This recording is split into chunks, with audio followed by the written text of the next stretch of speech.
दोस्तों नमस्कार। मैं सूरजदीन विश्वकर्मा ठगी पीड़ित जमाकर्ता परिवार तब जब संगठन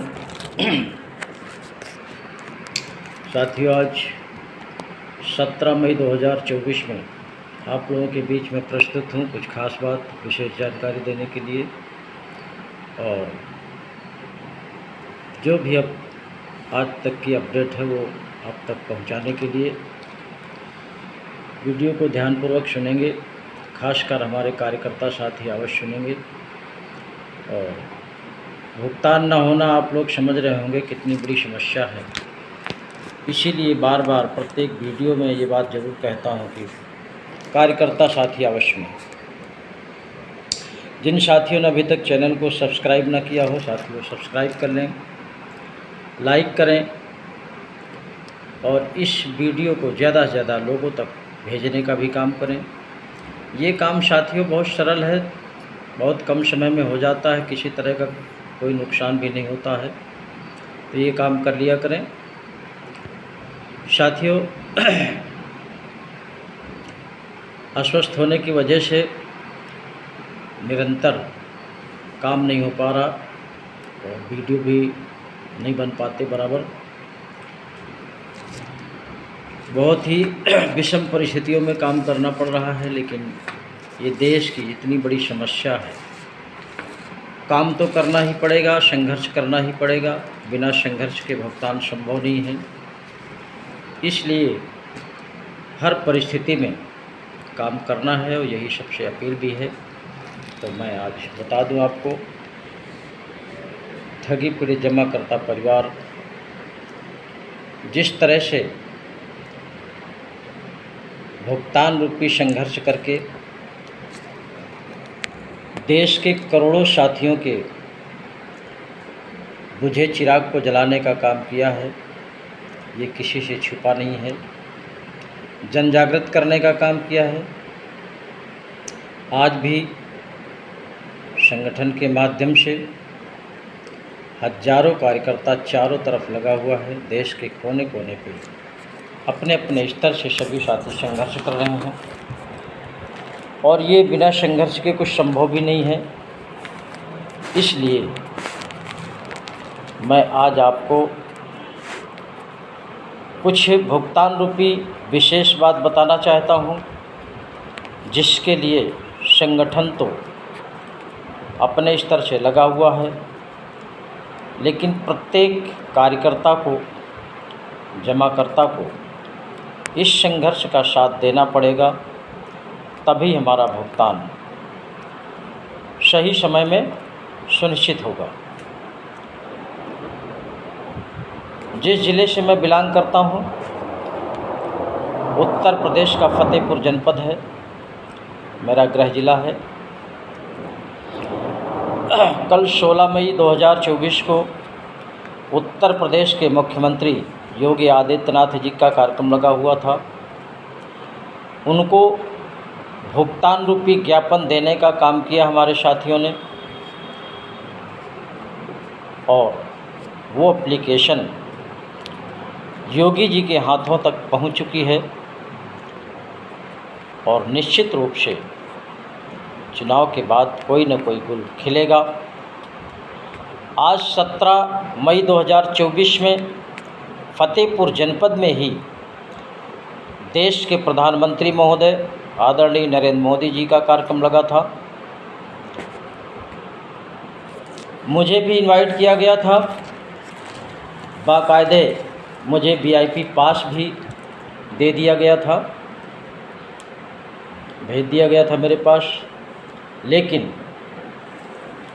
ये आप देख पा रहे होंगे, वीआईपी पास मेरे पास भेजा गया था, लेकिन मैं कुछ कारणवश नहीं पहुंचा। कई कारण थे न पहुंचने के। पहला तो स्वास्थ्य ही गड़बड़ था, इसलिए नहीं पहुंचा। लेकिन हमारे साथी निरंतर लगे रहे और देश के प्रधानमंत्री आदरणीय मोदी जी को भी आज भुगतान रूपी समस्याओं का ज्ञापन दिया गया, वो भी उनके पास तक पहुंच गया। ये बहुत बड़ा काम है, बहुत बड़ी बात है। लोग मिलना मुश्किल हो जाता है, लेकिन ऐसे भीड़ भाड़ में भी हमारे साथियों ने जज्बा दिखाया और ज्ञापन देने का कार्यक्रम किया। तो मैं सभी साथियों से निवेदन करूंगा कि आप लोग भी अपने अपने क्षेत्र में, मैं नहीं कहता कि आप मोदी को दीजिए, योगी को दीजिए, जिसको उचित समझें, तमाम दल के लोग पहुंच रहे हैं, आपको लगता है जो जीतने वाला है उसको दीजिए, लेकिन भुगतान रूपी ज्ञापन सबको दीजिए। इससे चर्चा का विषय बनेगा और जैसा कि प्लान बनाया गया है कि चुनाव के बाद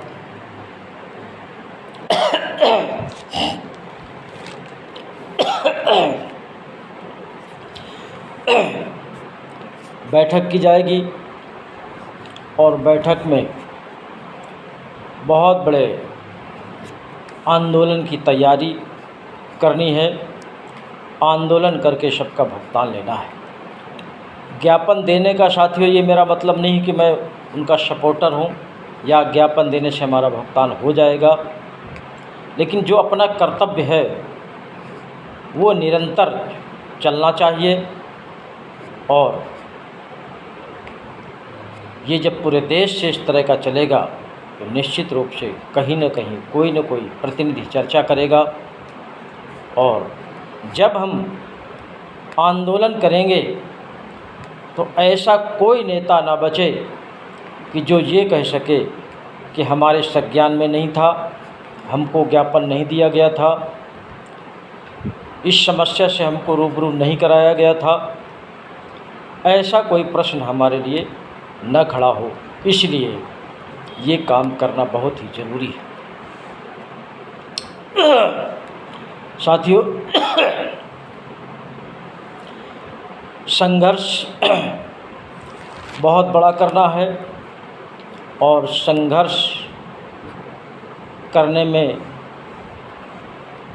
संयम भी बरतना है, नियम कानून का पालन भी करना है। लेकिन आंदोलन जो करेंगे उसमें संख्या का बल असीमित होना चाहिए, ये सबसे मेरा निवेदन है। और जब तक हम जनमत तैयार करके आंदोलन नहीं करेंगे तब तक हम सफल होने वाले नहीं हैं। इसीलिए मैं बार बार प्रत्येक कार्यकर्ता से निवेदन करता हूं कि अगर आप लोग जिस दिन जाग जाएंगे, आपको पता चल जाएगा कि नहीं ये संघर्ष करके भुगतान कराना ज़रूरी है, तो निश्चित रूप से हमारे सम्मानित जमाकर्ता साथियों को परेशान नहीं होना पड़ेगा। करोड़ों की तादाद में देश में कार्यकर्ता है, विभिन्न कंपनियों का एजेंट है। जिस दिन एक मंच में आ कर के ललकार देगा उसी दिन सरकार को भुगतान करना पड़ जाएगा। और सरल इसलिए हो गया है कि भुगतान के लिए सरकार ने जो कानून बनाया है वो हमारे लिए एक तरह से हथियार है, जिसको बर्ड्स एक्ट 2019 कहते हैं, अनियमित जमा योजनाएं पाबंदी कानून 2019। भले इस कानून के तहत सरकार भुगतान न करे, लेकिन एक आधार बन गया है। हमको सरकार से संघर्ष करना है, सरकार से भुगतान मांगना है। सरकार चाहे बर्ड्स एक्ट के तहत करे या और कोई कानून बनाए या कोई भी विधि अपनाए, हमको प्रत्येक कंपनी के प्रत्येक निवेशक का भुगतान चाहिए। इस तरह का हमको इतना बड़ा आंदोलन करना है कि हमको फिर दोबारा कभी कोई बड़े आंदोलन करने की आवश्यकता ना पड़े। क्योंकि ये हमारा कार्यकर्ता वैसे भी प्रताड़ित है, बार बार कार्यक्रमों के माध्यम से भी प्रताड़ित होता है आर्थिक रूप से। ये बार बार स्थिति न पैदा हो। बहुत से ऐसे कार्यकर्ता साथी हैं जो पैसे के अभाव में कार्यक्रम में नहीं पहुंचते हैं, अपनी उपस्थिति नहीं दर्ज कराते हैं कि जाएंगे तो हमारे पास पैसा नहीं है, चंदा कहाँ से देंगे। ऐसे साथियों से मेरा निवेदन है कि ये दिमाग से निकाल दीजिए कि आपके पास अगर पैसा नहीं है तो आप कार्यक्रम में नहीं जाएंगे। साथियों, जिसके पास है वो संगठन की सदस्यता ले, और जिनके पास नहीं है व्यवस्था वो कार्यक्रम में अवश्य पहुँचे। आपकी उपस्थिति ही सबसे बड़ा सहयोग है। बहुत से ऐसे साथी हैं जो आर्थिक सहयोग तो कर देते हैं लेकिन कार्यक्रमों में उपस्थित नहीं होते हैं। इसीलिए मैं कहता हूँ कि सबसे बड़ा काम कार्यक्रम में आप सबकी उपस्थिति है। अर्थ से भी ज़्यादा ये महत्वपूर्ण काम है कि आपकी अगर 100% उपस्थिति हो जाए आंदोलन में तो निश्चित रूप से उसी दिन हम संघर्ष को जीत लेंगे और देश के करोड़ों साथियों का भुगतान करा देंगे।